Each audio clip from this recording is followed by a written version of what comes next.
Hi hello నమస్తే welcome back to our channel. ఏం చేస్తున్నారండి? ఈరోజు నేను చాలా టేస్టీగా కొంచెం డిఫరెంట్గా కోకోనట్ రైస్ చేశాను అండి. టేస్ట్ అయితే అదిరిపోయిందండి. ఇంకా ఆలస్యం ఎందుకు, వచ్చేసేయండి ప్రిపేర్ చేసుకుందాం. ఇదిగోండి, ఇప్పుడు మనము పెళ్ళిళ్ళలో పెడతారండి కొబ్బరి రైస్. దాన్ని ఎలా ప్రిపేర్ చేసుకోవాలి ఇప్పుడు చూపిస్తున్నాను. నేను ఒక మన రైస్ కుక్కర్ ఈ గ్లాస్తో అండి, చూసారా, ఈ రైస్ కుక్కర్ గ్లాస్తో బాస్మతి రైస్ తీసుకొని శుభ్రంగా వాష్ చేసుకొని కాసేపు అయితే నేను నానబెట్టాండి. అలాగే ఇప్పుడు డైరెక్ట్గా ఇందులో మనము ఇంట్లోనే ప్రిపేర్ చేసిన కొబ్బరి పాలండి. ఇదిగోండి, చక్కగా ఒక కప్పుకి 1.35 పావుదొక్కు 2 కప్పుల కొబ్బరి పాలు అయితే యాడ్ చేశానండి. యాడ్ చేసేసి ఒకసారి కలిపి వీటిని నేను స్టవ్ పైన మామూలుగా మనం రైస్ కుక్ చేసుకుంటాం కదండి, అలానే కుక్ చేసుకోవాలి, కొంచెం పొడి పొడిగా అనమాట. ఇందులో కొంచెం మనము ఆయిల్ కూడా వేసుకోవాలండి, అన్నం కొంచెం పొడి పొడిగా ఉండటం కోసమని.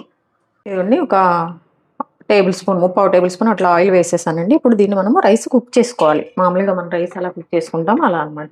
ఇదిగోండి, ఒకసారి మనం మిక్స్ చేసుకుంటున్నాము. ఉప్పు అయితే మనం ఇప్పుడు యాడ్ చేయలేదండి, అది కొంచెం గమనించండి. దీన్ని ఇంకా స్టవ్ మీద పెట్టేసి మనం మంచిగా కుక్ చేసుకుందాం. ఇదిగోండి, మనము చక్కగా కొబ్బరి పాలు వేసుకొని రైస్ని ఉడికించుకున్నాం కదా, అందులో కొంచెం వేడిగా ఉన్నప్పుడే మనము ఉప్పు యాడ్ చేసుకోవాలండి. ఎందుకంటే తర్వాత పట్టదనమాట రైస్కి ఉప్పు, అందుకోసమని టేస్ట్కి సరిపడినంత ఉప్పు అయితే మనం యాడ్ చేసుకోవాలండి. యాడ్ చేసుకొని మంచిగా దీన్ని మిక్స్ చేసుకొని ఇలా పెట్టుకోవాలండి. ఈ రైస్ ఏంటంటే కొంచెం వేడిగా ఉన్నప్పటికల్లా మన రైస్ చేసేసుకోవచ్చు అనమాట. ఇదిగోండి, దీనికి స్టవ్ ఆన్ చేసి పాన్ పెట్టేశానండి. ఇప్పుడు దీనికి ఏంటంటే అండి, ఒక 1.5 table spoon 2 table spoon oil అయితే మనం యాడ్ చేసుకోవాలన్నమాట. లేదంటే మనం గీతో కూడా చేసుకోవచ్చండి. గీతో కూడా మంచిగా టేస్ట్ బాగుంటుంది అనమాట. ఎందుకంటే మనము రైస్ను కూడా అందులో కుక్ చేసాం కదా కొబ్బరి పాలల్లో, దానికి తోడు కొంచెం ఈ గీ వేసుకుంటే కొంచెం డిఫరెంట్ టేస్ట్ బాగుంటుందండి. మీకు ఒకవేళ గీ వద్దనుకుంటే కనుక మీరు కంపల్సరిగా ఆయిల్ అయితే వేసుకోండి. ఇదండి, కొంచెం ఫ్రై అవ్వగానే ఫస్ట్ మనం ఇందులో ఏంటంటే పోపు దినుసులు వేసుకోవాలి. పోపు దినుసులు అంటే మన పచ్చిపప్పు, ఇవండి మినపప్పు, అలాగే జీలకర్ర అనమాట. ఇవేంటంటే కొంచెం ఎక్కువ వేసుకోవాలండి, ఎందుకంటే తినేటప్పుడు మనకి బాగుంటుంది అనమాట. విడివిడిగా వేసుకోండి, లేదంటే మీ దగ్గర ఉంటే కలిపైన వేసుకోండి. ఇదిగోండి, జీలకర్ర కూడా వేసేస్తున్నాను. పచ్చిపప్పు అండి, పచ్చిపప్పు కూడా ఏంటంటే బాగా వేగాలి కదా, అవి కూడా వేసేసుకోవాలి. కొంచెం మాడికుండా దగ్గరుండి వేయించేసుకోండి. ఇదిగోండి, ఇప్పుడు ఇందులోనే జీడిపప్పు అనమాట. జీడిపప్పు కూడా చాలా బాగా టేస్ట్ వస్తుందండి, అందుకని నేను ఒక 5-6 వేసుకుంటున్నాను. మనము క్వాంటిటీ తక్కువ కదండి, అందుకోసం అని చెప్పేసి. ఇదిగోండి, ఇవి వేగుతుండగానే కొంచెం కరివేపాకు, మన పోపులో ఏం వేసుకుంటామో వేనండి, మనం కొత్తగా అయితే ఏమీ యాడ్ చేయట్లేదు అనమాట. ఇది ఒకసారి వేసాక మనం మంచిగా కలుపుకోవాలండి. కొంచెం కలర్ చేంజ్ అవ్వాలి ఈ పోపు అనేది.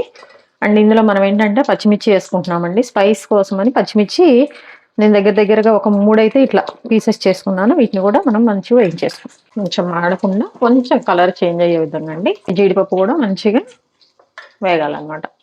చాలా త్వరగా అయిపోతుందండి ఈ రెసిపీ.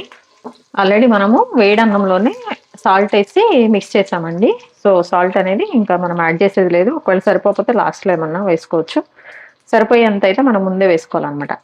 ఇదిగో ఇదేంటండి, కొబ్బరి తురుము పట్టానండి నేను, మిక్సీ వేయలేదు. చక్కగా పైన బ్లాక్ అంతా తీసేసి ఇట్లా మంచిగా తురుము పట్టేసాను అనమాట. ఇదైతే మనం ఈ రైస్కి తినేటప్పుడు బాగుంటుందని ఇట్లా ఒక కప్పు తీసుకున్నాం. చూడండి, మీకు ఇంకా ఫ్లేవర్ కోసం అని ఎక్కువ కావాలి అంటే కనుక ఇంకా మీరు ఎక్కువగా ఈ కోకోనట్ తురుముని యాడ్ చేసుకోవచ్చు అనమాట. నేను ఎందుకు కొంచెం తక్కువగా చేశానంటే, మనం ఆల్రెడీ పాలల్లో దీన్ని ఉడికించుకున్నాం కదండి, కోకోనట్ మిల్కే కాబట్టి ఆ ఫ్లేవర్ ఇందులో కూడా ఉంటుంది అనమాట. సో ఇది సరిపోతుంది, అందుకోసం అని చెప్పేసి. ఇదిగోండి, ఇప్పుడు నేను ఈ తురుము పట్టుకున్న కొబ్బరిని వేసేస్తున్నానండి. వేసేసి ఊరికే ఒక 30 సెకండ్స్ అండి, జస్ట్ అట్లా మాడిపోతుంది కదా. వేసిన వెంటనే ఒకసారి కలిపేసుకొని దీన్ని స్టవ్ ఆఫ్ చేసుకోవాలి. వేయించాకండి. ఇప్పుడు అన్ని రైసుల్లాగా రైస్ని దీనికైతే మనం యాడ్ చేయము. మనం ఆల్రెడీ ఉడికి పక్కన పెట్టుకున్నాం కదా, కొంచెం వేడిగా ఉన్న రైస్ ఉంది కదా, దానికైతే దీన్ని మనం యాడ్ చేసుకోవాలన్నమాట. చూసారా, ఇప్పుడు స్టవ్ ఆఫ్ చేశానండి. తర్వాత ప్రాసెస్ చూపిస్తాను. ఇదిగోండి, ఇప్పుడు దీన్ని మనము వేడివేడిగా దీనిలో కలిపేస్తున్నాం అనమాట. మంచిగా ఒకసారి వేసేసుకోనండి, మంచిగా మిక్స్ చేసుకోవాలి. ఇదిగోండి, ఇట్లా అడుగు నుంచి పైకి, పై నుంచి అడుగుకి మనం మంచిగా మిక్స్ చేసుకుంటే చూసారా, మన కొబ్బరి రైస్ అదిరిపోయిందండి. ఇంకా మనం ఇట్లా వేడివేడిగా సర్వ్ చేసుకొని తినడమే. ఇందులో ఏంటంటే మీకు కొంచెం స్పైస్ తక్కువేమో అనుకుంటే ఇంకొంచెం మిర్చి యాడ్ చేసుకోండి. లేదంటే కనుకండి మీరు కొంచెము మన పెప్పర్ పౌడర్ ఉంటుంది కదా ఇంట్లో, దాన్నైనా మీరు యాడ్ చేసుకున్నా సరిపోతుంది అనమాట. ఇదిగో చూసారా, అదిరిపోయి కోకోనట్ రైస్. ఇది ఒక స్టైల్ అండి, లంచ్ బాక్సెస్కి దేనికైనా కానీ బాగుంటుంది అనమాట, వేడివేడిగా తినేయటం. చూసారండి లంచ్ బాక్సెస్‌కి త్వరగా అయిపోయే రెసిపీ మార్నింగ్ అవర్స్‌లో. మన ఇంట్లో ఎటు కొబ్బరి ఉంటుంది గదండీ! పచ్చి కొబ్బరి దాంతో అనమాట. చాలా డిఫరెంట్ స్టైల్‌లో అయితే రెడీ చేశానండి. టేస్ట్ అయితే అదిరిపోయిందండి. మీరు గూడా చేసి తర్వాత ఎలా వచ్చిందో కామెంట్ బాక్స్‌లో తెలియచేయండి. అలాగే మీ విలువైన సమయాన్ని కేటాయించి నా వీడియోస్ చూస్తున్నందుకు మీ అందరికీ నా ధన్యవాదాలండి. చూస్తున్నారు గానీ సబ్స్క్రైబ్ చేసుకోవట్లేదు. Please do subscribe. హెల్తీగా కుకింగ్ చేసుకుందాం. మన ఆరోగ్యాన్ని మనం కాపాడుకుందాం. Thank you.